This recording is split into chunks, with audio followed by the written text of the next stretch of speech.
na bagay sa primera kontrabida namin sinapina sa ating hearing ngayong araw, Miss Gladys Reyes! Yay! Hello po, Your Honor! Ang iimbestigahan natin, kontrabida ba ang mga magulang na namamalo? Kung kinakailangan lang talaga, hindi naman yung trip mo lang, paluin mo na yung ba? Hindi. Hindi masakit sa akin yung palo. Ang pinakamasakit para sa akin, kurot sa singit.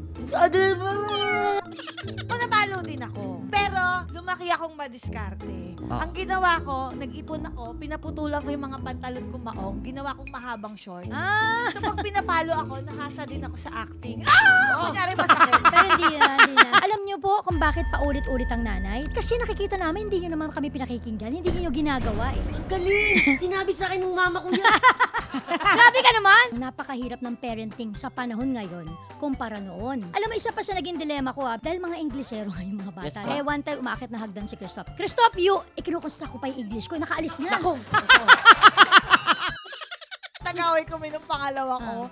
Parang nilalakasan niya yung pagdadabog niya, di ba? Tapos sabi ko, why are you doing that? Tapos iniisip ko, matapang ka, di ba? Matapang ka.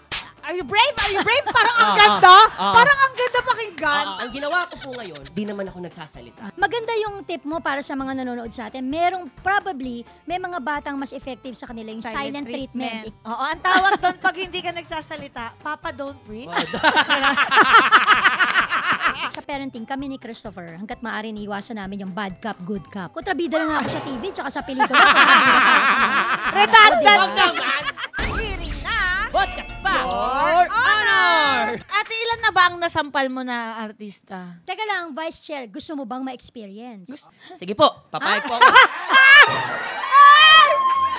Available sa YouTube channel ng Yulon, Spotify at Apple Podcasts. Naka-live stream din po kami kada Sabado ng gabi sa Yulon. Pagkatapos ng Pipita Manaloto.